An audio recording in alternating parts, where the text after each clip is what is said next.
I trusted my wife completely after 15 years of marriage. That was my biggest mistake. A routine doctor's visit revealed something that shattered my world, and it all traced back to my own brother's wedding. What I discovered next wasn't just betrayal, it was biological warfare. Some men forgive and forget.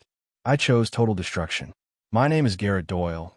I'm 45 years old, and I spent the better part of 2 decades building what I thought was an unshakable life. I run a fencing and barrier installation business here in Tennessee. Started small, just me and a truck, but over the years I built it into something solid. We handle everything from residential privacy fences to major commercial security barriers for government buildings. It's honest work that pays well, and it gave me the stability to provide for my family. I met Lee when I was 25 and she was 22. She was working at the local bank where I'd go to make deposits for the business. Lee had this way about her. Confident, sharp as a tack with numbers, and she could make you feel like you were the only person in the room. We dated for 3 years before I proposed, and those were some of the best years of my life. Our wedding was everything we wanted, simple, family-focused, held at the old church where my parents got married. Lee looked stunning in her grandmother's dress, and when she walked down that aisle, I knew I was the luckiest man alive. My brother Quentin was my best man, and he gave this speech about how Lee was perfect for me, how she balanced out my rough edges. Everyone laughed, but he was right. The early years of marriage were good to us. Lee kept working at the bank while I grew the business. We bought a house on 5 acres outside town. Nothing fancy, but it had good bones and plenty of space for the family we planned to build. When Piper came along 10 years ago, everything felt complete. Piper was our miracle baby. We'd been trying for a while, and when Lee finally got pregnant, we were over the moon. She's got her mother's brains and my stubborn streak, which makes for an interesting combination. At 10 years old, she's already showing signs of being smarter than both of us put together. For 15 years, I thought I had it all figured out. A successful business that kept growing, a beautiful wife who handled our finances and kept me grounded, and a daughter who was the pride of my life. We had Sunday dinners with family, took camping trips every summer, and Lee never missed one of Piper's school plays or soccer games. I worked hard, sometimes 60-hour weeks during busy seasons, but I always made time for my family.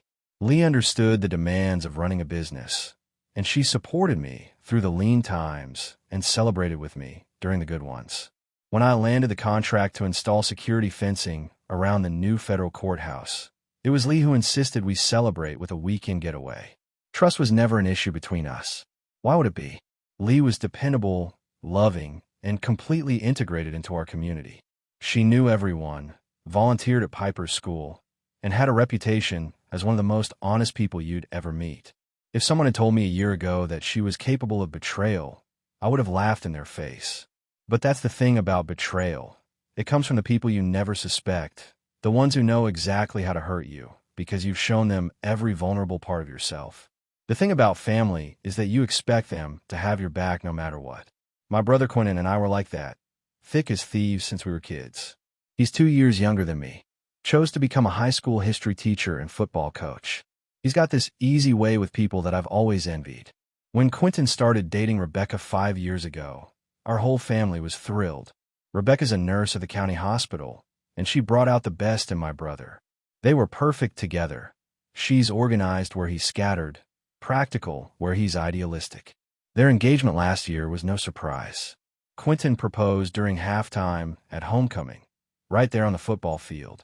It was so typically him, big, public, and completely genuine.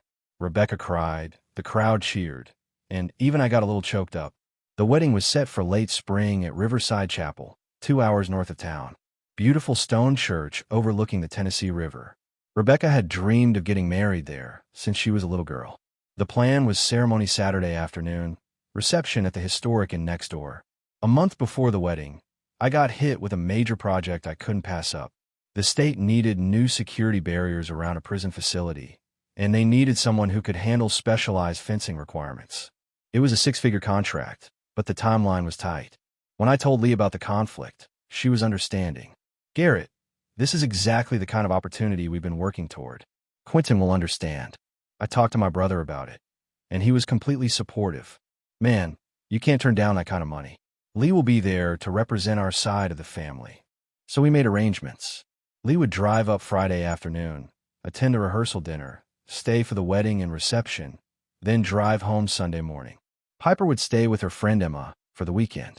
The week leading up to the wedding, I was buried in prep work for the prison job. Lee handled all the last-minute wedding details, picked up our gift, and even got her dress altered. She seemed excited about the weekend, talking about catching up with relatives. Friday morning, I helped Lee load her overnight bag into her SUV. She looked beautiful in a casual dress, with her hair done up the way I liked it. She kissed me goodbye and said, "I'll miss you, but I'll take lots of pictures." I remember standing in the driveway, watching her drive away, thinking about how lucky I was to have a wife who supported my work and understood family obligations. If someone had told me that weekend would be the beginning of the end, I would have called them crazy. That weekend while Lee was at Quentin's wedding, I threw myself into the prison project. When you're installing security fencing around a correctional facility, there's no room for mistakes. Every measurement has to be precise, every anchor point tested. I arrived at the worksite Saturday morning at 6 a.m., coffee in hand, and my crew already assembled. We had Marcus, my lead installer who'd been with me for 8 years, and Jake, a younger guy with an eye for detail. The prison administration had given us a tight security window. The warden, a no-nonsense woman named Helen Torres, walked the perimeter with me that first morning. "Mr. Doyle," she said, "I've reviewed your company's work on other government projects. That's why you got this contract. But any breach in our security timeline puts lives at risk." I look her straight in the eye. "Ma'am, when Doyle Fencing gives you our word, you can count on it. This barrier will be installed correctly and on schedule." We worked 16-hour days that weekend. The specialized anti-climb fencing required specific techniques I'd learned from military contractors. Each panel had to be perfectly aligned, with razor wire installed at precise angles. Saturday evening, around 8 p.m., Lee called while I was reviewing blueprints in my truck. "Hey, honey," she said, sounding happy. The wedding was absolutely beautiful. Rebecca looked stunning, and Quentin cried during his vows. "That sounds like my little brother," I said, smiling despite my exhaustion. "How's the reception going?" "Oh, it's wonderful. The band is great, and I've been dancing with your Uncle Frank and Cousin Tom. Everyone's asking about you. Tell them I'll make it up to them at the next family gathering," I said. "Are you having a good time?" "The best," Lee replied. "I love seeing everyone, and Rebecca's college friends are such fun people. There's this whole group from her sorority days." We talked for maybe 10 more minutes before she had to go back to the reception. She sounded genuinely happy, and I felt good about my decision to let her enjoy the celebration while I handled business. Sunday morning, the crew and I finished a final gate installation and ran the complete security test. Everything functioned perfectly. Warden Torres inspected our work personally. "Outstanding work, Mr. Doyle," she said, shaking my hand firmly. "This is exactly what we needed, delivered exactly when we needed it." That handshake meant everything to me. Government contracts depend on reputation, and word travels fast in the security installation community. This job would open doors I've been working toward for years. I called Lee around noon to let her know I was wrapping up. She said she'd had breakfast with the family and was getting ready to drive home. "I can't wait to see you," she said. "I missed you more than I expected." The drive home gave me time to think about the future. This prison contract would likely lead to more government work, maybe even federal projects. I was building something that would provide security for my family for decades. Lee pulled into our driveway about 20 minutes after I got home. I was in the garage, cleaning my tools and putting away equipment from the prison job. When I heard her SUV, I walked out to greet her. She looked tired but content as she got out of the car, wearing the same casual dress she'd left in, but with her hair a little messier from the drive. "Hey, handsome," she said, walking into my arms for a hug. "How was the wedding? I want to hear everything," I said while grabbing her overnight bag. We went inside, and I poured us both sweet tea while she settled on the couch. Lee kicked off her shoes and tucked her legs under her, looking relaxed. "Tell me about the reception," I said, sitting beside her. "Oh my goodness, it was so much fun," she said. "The food was incredible. Rebecca's family knows how to cook. And the band was this local group that played everything from classic rock to current hits." "Did you dance with Uncle Frank?" I asked, knowing my uncle's reputation for never missing a chance to show off his moves. Lee laughed. "Of course. He's still got it at 72. And your cousin Tom tried to teach me some line dance he learned at his daughter's wedding." She told me about catching up with relatives, about Rebecca's college friends who apparently treated her like family, and about the emotional toast Quinn gave. I took about 100 pictures, she said, reaching for her phone. Rebecca said I could share them with you, since you couldn't be there. We spent the next hour going through photos. Pictures of the ceremony, the reception, family members I hadn't seen in months. Lee looked happy in every shot. I'm proud of you for going and representing us well, I said. And I'm proud of Quentin and Rebecca. Later that evening, we ordered pizza since neither of us felt like cooking. We watched a movie on the couch, with Lee curled up against my side the way she always did. When we went to bed that night, Lee was affectionate and loving. We made love with the tenderness of two people who'd missed each other, and afterward, she fell asleep in my arms just like always. Lying there in the dark, listening to her steady breathing, I felt grateful for the life we'd built together. The prison project was complete and successful. Quentin was happily married, and my own marriage felt solid. I had no way of knowing that everything Lee had told me about the weekend was true, except for the most important part. There were things that happened at that wedding that would eventually destroy everything I thought I knew about the woman sleeping beside me. 3 weeks after the wedding, life seemed normal. I was busy with follow-up contracts from a prison job, and Lee had returned to her regular routine at the bank. Piper was doing well in school, and everything appeared to be exactly as it should be. Then I started feeling off. At first, I thought maybe I was just tired. Running a business takes everything out of you, and the prison project had been physically demanding. But as days passed, the symptoms got worse. I felt uncomfortable in ways I couldn't explain, and my body wasn't responding like it normally did. Being a man who believes in handling problems head-on, I initially tried to power through it. Maybe I needed better sleep, more vitamins, less coffee. I adjusted my diet, went to bed earlier, even took a few days off from the heaviest physical work. Nothing helped. Lee noticed I wasn't myself.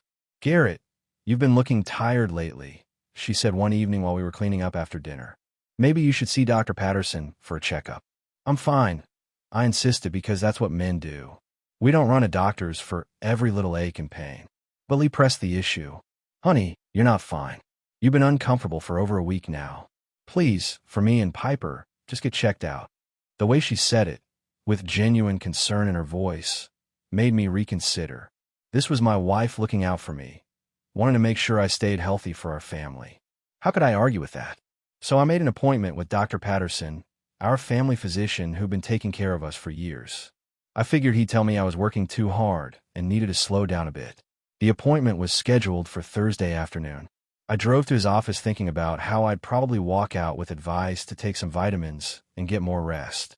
Dr. Patterson examined me thoroughly, asking detailed questions about my symptoms, when they started, and what might have triggered them. He was professional but thorough, the way good doctors are when they're trying to figure out what's wrong.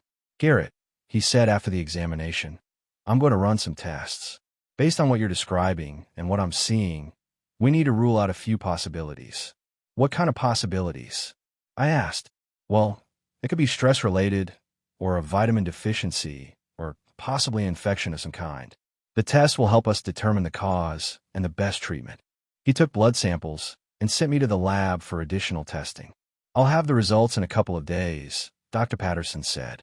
"Try not to worry too much. Most of these things are easily treatable once we know what we're dealing with." I left his office feeling somewhat relieved. Whatever was wrong, we'd identify it and fix it. That's how problems get solved. You face them directly and take appropriate action. When I got home, Lee asked how the appointment went. "Dr. Patterson is running some tests," I told her. "He thinks it might be stress or an infection. Nothing serious." "Good," she said, giving me a hug. "I'm glad you went. Taking care of yourself is taking care of us." Looking back now, I realized that was one of the last completely honest conversations we had. Dr. Patterson called me Friday afternoon while I was reviewing blueprints for a residential project. "Garrett, can you come in this afternoon? I have your test results, and I'd like to discuss them in person." Something in his tone made my stomach tighten. Doctors don't usually insist on in-person meetings for good news. I drove to his office with a growing sense of unease. The waiting room felt different this time, quieter, more serious. When the nurse called my name, I followed her back to Dr. Patterson's office with heavy steps. "Garrett, please sit down," he said, closing the door behind us. I need to talk to you about your test results. Dr. Patterson sat across from me, looking me directly in the eye. The tests show that you have chlamydia. It's a sexually transmitted infection that's completely treatable with antibiotics. I stared at him for a long moment, certain I'd misheard. That's impossible, I said. There has to be some mistake with the test. I understand this is shocking, Dr. Patterson replied gently. But the test is definitive. Chlamydia is one of the most common STIs, and it's easily cured with proper treatment. Doc, you don't understand, I said, my voice getting louder. I've only ever been with my wife. I don't mess around. There's no way I could have this. Dr. Patterson nodded sympathetically. Garrett, I've been your doctor for 8 years. I know you're a faithful husband. But chlamydia doesn't just appear spontaneously. It's transmitted through sexual contact. The room felt like it was spinning. Are you saying someone gave this to me? I'm saying that's how the infection spreads, he said carefully. I can't speculate about specific circumstances, but I can tell you that both you and Lee need to be treated. Lee, the word came out like a croak. Yes, if you have chlamydia, she needs to be tested and treated as well. It's standard protocol for sexually transmitted infections. I sat there trying to process what he was telling me. My wife of 15 years, the mother of my child, the woman I trusted completely, would need to be treated for an STI that I somehow contracted. What if she doesn't have it? I asked desperately. Dr. Patterson looked uncomfortable. Garrett, given that you've been monogamous and recently infected, it's highly likely that Lee is also infected. The timing suggests recent exposure for both of you. The implications hit me like a physical blow.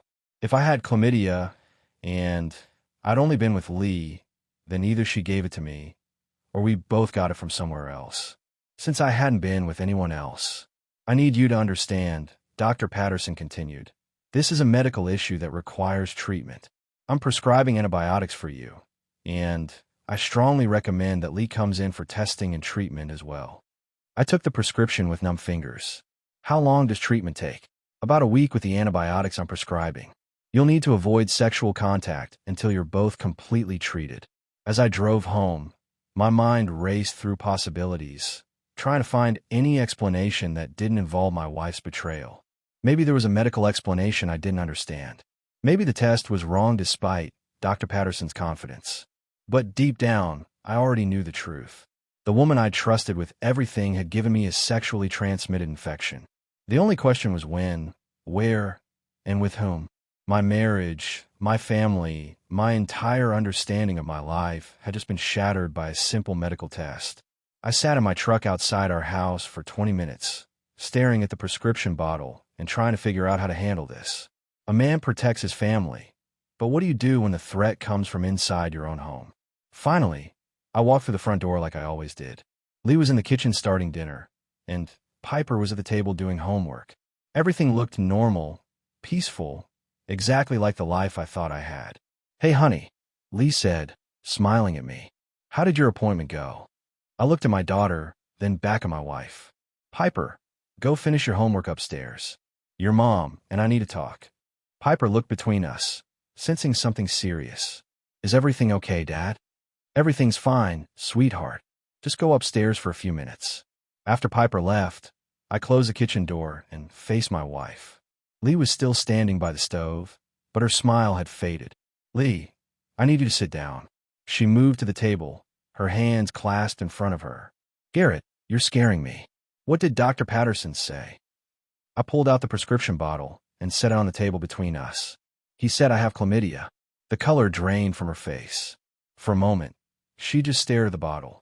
That's impossible, she whispered. That's what I told him, I said, watching her carefully. I told him there had to be some mistake, that I've only ever been with my wife. Lee's hands started shaking. Maybe the test was wrong. Maybe. The test wasn't wrong, I interrupted. And Dr. Patterson says you need to be tested and treated too. She stood up abruptly, turning away from me. I don't understand how this could happen. Lee, look at me. She turned around, and I could see tears starting to form in her eyes. I need you to tell me the truth, I said. Right now. How did I get chlamydia? I don't know, she said, but her voice cracked when she said it. You don't know. I stood up, feeling my anger building. Lee, I've been faithful to you for 15 years. I've never even looked at another woman. So, if I have an STD, it came from somewhere. And the only person I've been with is you. She started crying then, real tears that made her shoulders shake. Please, Garrett, I don't know what to say. Try the truth, I said. Because my wife got chlamydia after my brother's wedding, and I chose to find out how. And right now, I'm thinking about divorce. The words hung in the air between us like a challenge. Lee looked at me with something that might have been fear. You can't be serious, she whispered. Dead serious, I replied. So start talking. Lee collapsed in her chair like all the fight had gone out of her. She buried her face in her hands and sat there crying for what felt like forever. I didn't move to comfort her. I didn't say anything. I just stood there waiting because a man deserves the truth from his wife, and I wasn't backing down until I got it. Finally, she looked up at me with red, swollen eyes. It was at the wedding, she said quietly. My heart started pounding, but I kept my voice steady. What happened at the wedding, Lee? There was this guy there. Someone Rebecca knew from college. We started talking during the reception, and we had too much to drink. And we ended up in his hotel room. She started crying harder. It was stupid, Garrett. I was drunk, and I wasn't thinking clearly, and it just happened. I felt like someone had hit me in the chest with a sledgehammer. Hearing her actually say it was worse than suspecting it. Just happened. I repeated, you accidentally fell into bed with another man. No, that's not what I mean, she said desperately. I mean, I made a terrible mistake. I was drunk and confused, and I did something I'll regret for the rest of my life. How long? I asked. What? How long were you with him? Lee looked down at the table. Most of the night. Most of the night. While I was at home missing her, she was in some stranger's hotel room, giving herself to another man. Did you use protection? I asked. She shook her head without looking up. So you cheated on me, had unprotected sex with a stranger, and then came home and made love to me without telling me. Garrett, please. Answer me, I said firmly. Is that what happened? Yes, she whispered. I walked to the window and stared out at our yard, at the life we'd built together. Everything I thought I knew about my marriage was a lie. Who was he? I asked without turning around. Just someone Rebecca knew. I don't even remember his last name. You destroyed our marriage for someone whose name you don't remember. I didn't mean to destroy anything, she said. I hoped you'd never have to know. I turned around to face her. You hoped I'd never find out that you gave me a sexually transmitted disease. I didn't know I was sick, she said. I didn't have any symptoms. That doesn't make it better, Lee. That makes it worse. She stood up and tried to approach me, but I held up my hand. Don't, I said. Just don't.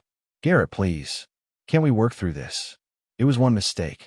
One night that didn't mean anything. One night that meant everything. I corrected her. One night that ended our marriage. The look on her face told me she finally understood how serious this was. I'm sleeping in the guest room tonight, I said. Tomorrow we're both going to Dr. Patterson to get treated, and then we're going to figure out what happens next. As I walked toward the stairs, Lee called after me. Garrett, I love you. That has to count for something. I stopped and looked back at her. If you loved me, you wouldn't have betrayed me, and you sure as hell wouldn't have exposed me to disease. The next morning, I called Dr. Patterson and scheduled appointments for both Lee and me. She took the day off work, claiming she was sick, which wasn't entirely a lie. During the drive to his office, Lee tried to talk. Garrett, I know you're angry, but we need to think about Piper. She needs both her parents. I kept my eyes on the road. Piper needs parents she can respect. Right now, I'm not sure she has that. At Dr. Patterson's office, we sat in separate chairs while he explained the treatment protocol. Lee would need testing to confirm the infection, then antibiotics for both of us. No physical contact until we were completely clear.